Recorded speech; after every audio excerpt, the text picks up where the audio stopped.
আসসালামু আলাইকুম ওয়া রাহমাতুল্লাহি ওয়া বারাকাতুহু। ইসলামিক গ্রিন টিভি চ্যানেলের পক্ষ থেকে সবাইকে স্বাগতম। আজকে আমরা আলোচনা করব বদনজর থেকে হেফাজত থাকার দোয়া। তো বদনজরটা কি? বদনজর হচ্ছে ছোট শিশু অথবা বাচ্চা ছেলে যদি ভালো কাজ করে, বেশি খানা খায় অথবা বেশি পড়া পারে অথবা সুন্দর সুন্দর কথা বলে অথবা সে দেখতে শুনতে সুন্দর, এগুলা দেখে মানুষে অনেকে অনেক কথা বলে, যার কারণে সে ভাত খাইতে পারে না অথবা তার সৌন্দর্য কমে যায় অথবা সে আর পড়া পারে না তার মুখের উপর কোনো কথা বললে। তো এগুলা থেকে আমাদেরকে রক্ষা পেতে হলে কিছু আমল করতে হবে। তো আমলটা কি? তো চলুন শুরু করা যাক।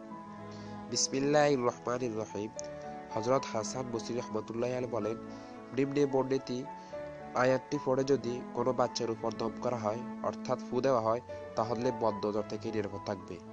দোয়াটি হচ্ছে এই: وَإِنْ يَكَادُ الَّذِينَ كَفَرُوا لَيُزْلِقُونَكَ بِأَبْصَارِهِمْ لَمَّا سَمِعُوا الذِّكْرَ وَيَقُولُونَ إِنَّهُ لَمَجْنُونٌ وَمَا هُوَ إِلَّا ذِكْرٌ لِلْعَالَمِينَ।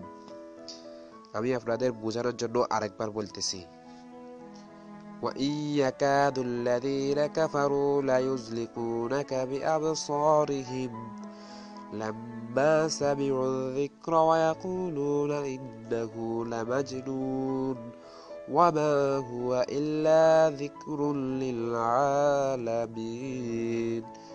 এই দোয়াটি পাবেন নূরুল কুলুব 791 পৃষ্ঠায়।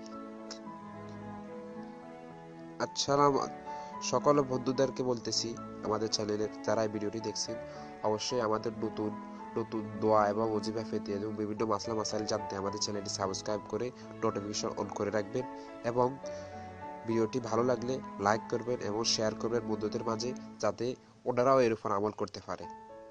আসসালামু আলাইকুম ওয়া রাহমাতুল্লাহ।